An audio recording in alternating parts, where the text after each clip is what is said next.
Hello friends, कैसे हैं आप? आशा करती हूँ सब लोग अच्छे होंगे।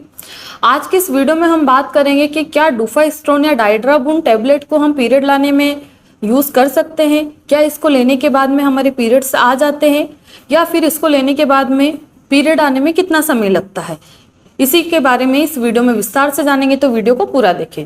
आए दिन इस तरह के बहुत सारे सवाल आते रहते हैं कि मैडम हमारे पीरियड्स नहीं आ रहे थे और हमारे डॉक्टर ने डुफास्ट्रोन या डाइड्रोबुन टैबलेट दी है, तो क्या इससे हमारे पीरियड आ जाएंगे? क्या हमें कितना इंतजार करना चाहिए? पेशेंट के मन में बहुत सारे सवाल रहते हैं, क्योंकि डाइड्रोबुन के बारे में अगर आपने देखा होगा तो ये बहुत सारी डिजीज में यूज होती है। जैसे कि इनफर्टिलिटी के केस में होती है, किसी को कंसीव हो गया तो अगर हमें ऐसा फील हो रहा है कि इस पेशेंट का बच्चा खराब हो सकता है, मिस्ड एबॉर्शन हो सकता है, किसी के पीरियड इनरेगुलर है, किसी को पीरियड में हेवी ब्लीडिंग होती है, ब्लड क्लॉट्स आते हैं, एंडोमेट्रियोसिस है, पीआईडी है, इन सभी डिजीज में डाइड्रोबुन टैबलेट का इस्तेमाल किया जाता है या डुफास्ट्रोन टैबलेट का उपयोग किया जाता है।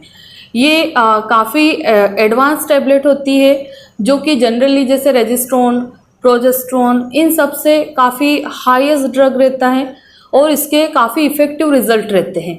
ये भी एक सिंथेटिक प्रोजेस्ट्रोन ही रहता है, बट ये महंगा भी रहता है और काफ़ी इफ़ेक्टिव रहता है। जैसे जनरल मेडिसिन काफ़ी सस्ती आती है और उनके कंपैरिजन में ये टैबलेट काफ़ी महंगी आती है। तो ये काफ़ी हाई और हेवी डोज होता है, जो कि जितनी भी डिजीज़ मैंने बताई है, जैसे इनफर्टिलिटी हो गया, किसी को कंसीव नहीं हो रहा है, जब भी डॉक्टर लेट्रोजोल टैबलेट देते हैं तो पीरियड के 15वें दिन से या 16वें दिन से 25वें दिन तक इस टैबलेट को दे सकते हैं।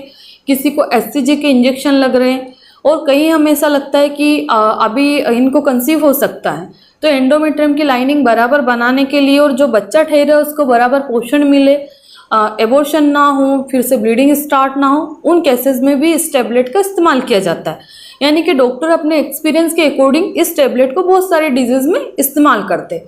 तो पेशेंट के मन में यही सवाल आता है कि ये जो टैबलेट है तो कंसीव कराने में हेल्प करती है, पीआईडी को ठीक करती है, इनरेगुलर पीरियड को ठीक करती है, तो क्या हम इसको ले रहे तो हमारे पीरियड्स आ जाएंगे? तो जी हाँ, बिल्कुल पीरियड आ जाते हैं इसको लेने के बाद में। तो पीरियड लाने के लिए हम इसका इस्तेमाल कैसे करते हैं? जैसे कि मान लीजिए आपका पीरियड 2 महीने, 2.5 महीने या 3 महीने से नहीं आया, उसके बहुत सारे कारण रहते हैं। आपको पीसीओडी हो गया, पीसीओएस हो गया, पीरियड इनरेगुलर हो गए, और हो सकता है आपको एंडोमेट्रियोसिस हो, पीआईडी हो, या फिर आपको हार्मोन इम्बैलेंस हो। इस तरह की बहुत सारी प्रॉब्लम्स रहती है जब हमारे पीरियड मिस हो जाते हैं। तो अगर आप मैरिड है और आप डॉक्टर के पास में जाते हो, डॉक्टर को ये कंप्लेंट करते हैं कि मैडम मेरा 2 महीने या 3 महीने से पीरियड नहीं आया, तो डॉक्टर सबसे पहले आपका यूपीटी करवाएगी, यानी कि प्रेगनेंसी टेस्ट करके देखेगी। अगर आपका प्रेगनेंसी टेस्ट नेगेटिव आता है तो फिर डॉक्टर पीरियड लाने के लिए इस टैबलेट को दे सकते हैं। एक स्ट्रिप देंगे, यानी कि एक स्ट्रिप में 10 गोलियां आती है, 10 टैबलेट्स आती है। डुफास्ट्रोन 10 mg, डाइड्राबुन, डाइड्रोकेन, बहुत सारे नाम से, अलग अलग ब्रांड की अलग अलग नाम से ये अवेलेबल होती है। तो ये 10 mg की अवेलेबल होती है जनरली। तो आपको पीरियड लाने के लिए 10 टैबलेट्स देंगे 5 दिन तक। एक टैबलेट सुबह, एक शाम को खाने के बाद में लेना है, और जैसे ही आपकी टैबलेट खत्म होती है तो चौथे दिन, 5वें दिन या 7वें दिन आपके पीरियड्स आ जाते हैं। जैसे कि रेजिस्ट्रोन खत्म होने के बाद 1 वीक में पीरियड आते हैं, ऐसे ही इस टैबलेट को लेने के बाद जैसे ही हम इस टैबलेट को बंद करते हैं तो 5वें-6ठे दिन पे आपके पीरियड्स आ जाते हैं। पीरियड जनरली वैसे आते हैं जैसे हर महीने आपके आते हैं। कभी कभी फ्लो थोड़ा कम हो सकता है, कभी ज़्यादा भी हो सकता है, 19-20 का फर्क आ सकता है, पर इन टैबलेट्स को लेने के बाद में पीरियड में काफ़ी हेवी ब्लीडिंग नहीं होती है। तो यहाँ पे सवाल आता है कि ये टैबलेट हमारे पीरियड लाने में कैसे हेल्प करती है। तो ये टैबलेट पीरियड लाने में इस तरह से हेल्प करती है हमारी, कि जैसे हमारी बॉडी में हार्मोन का इम्बैलेंस हो रहा है और आपकी जो एंडोमेट्रियम की लाइनिंग है, ईटी है, उसकी लाइन बराबर नहीं बनी, जिसके कारण हमारे पीरियड नहीं आ रहे। तो हो सकता है कि आपकी जो एंडोमेट्रियम की लाइनिंग है, जो पीरियड लाने के लिए रेस्पॉन्सिबल होती है, बच्चादानी में एक परत रहती है जिसको ईटी यानी कि एंडोमेट्रियम बोला जाता है, अगर वो मोटी नहीं होगी, अगर वो 6 mm, 7 mm या 10 mm पे ही जाके रुक गई, उसकी ग्रोथ नहीं हो पा रही है, वो मोटी नहीं हो पा रही है, तो इस टैबलेट को देने के बाद में उसकी ग्रोथ बढ़ जाएगी, यानी कि वो मोटी होने लगेगी। जो इतनी पतली थी वो इतनी मोटी होने लगेगी।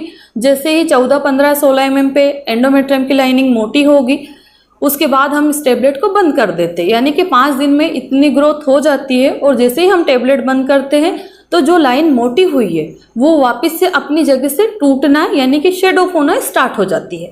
अब उसको शेड ऑफ होने में 5 से 6 दिन भी लग जाते हैं, कई महिलाओं को 3 दिन में भी आ जाते हैं। तो जो ब्लीडिंग होती है उसी को हम लोग पीरियड मानते हैं। तो इस तरह से ये हमारा पीरियड लाने में हेल्प करती है। तो बहुत सारे लोगों के सवाल ये भी आते हैं कि क्या मैडम मैं सेल्फ इस टैबलेट को ले सकती हूँ? तो आपको सेल्फ बिल्कुल भी नहीं लेना है, क्योंकि ये बहुत एडवांस टैबलेट है, बहुत हाई डोज रहता है, इसलिए कभी भी इस टैबलेट को सेल्फ नहीं लेना चाहिए। आपको जब भी लेना है तो डॉक्टर से एडवाइस ले, डॉक्टर खुद प्रिस्क्राइब करेंगे, उसके बाद में ही आपको लेना है। रेजिस्ट्रोन, साइक्लोरेग या प्राइमल्यूटेन ये टैबलेट अगर आप सेल्फ ले भी लेते तो इनसे कुछ भी नहीं होता है, बट डाइड्राबुन टैबलेट को आपको सेल्फ कभी भी नहीं लेना है, डॉक्टर की सलाह के बाद में ही लेना है, नहीं तो इसके काफ़ी सारे नुकसान भी होते हैं। अगर बिना वजह आप इस दवाई को लेते हैं और बार बार लेते हैं तो आपको बहुत ज़्यादा साइड इफ़ेक्ट दिख सकते हैं। अगर हम इस टैबलेट के साइड इफ़ेक्ट के बारे में बात करें तो ब्रेस्ट में पेन होना, नीचे की तरफ पेन होना, चेहरे का कलर चेंज होना, एक्ने पिंपल्स आना, इरिटेशन होना, बेचैनी होना, नींद कम आना, इस तरह के लक्षण दिख सकते हैं। इनमें से अगर कोई भी लक्षण बहुत ज़्यादा ही दिख रहा है, ज़्यादा ही परेशान कर रहा है, तो आप उन्हीं डॉक्टर के पास में जाना है जिनने आपको ये टैबलेट प्रिस्क्राइब की थी। तो इस टैबलेट को हम पीरियड लाने में भी इस्तेमाल कर सकते हैं, और जैसे कि मैं बता चुकी हूँ कि पीरियड लाने में किस तरह से ये हमारी हेल्प करती है। तो आशा करती हूँ कि इस वीडियो के माध्यम से आपका डाउट्स क्लियर हो गया होगा कि इस टैबलेट को लेने से हमारे पीरियड भी आ सकते हैं। धन्यवाद।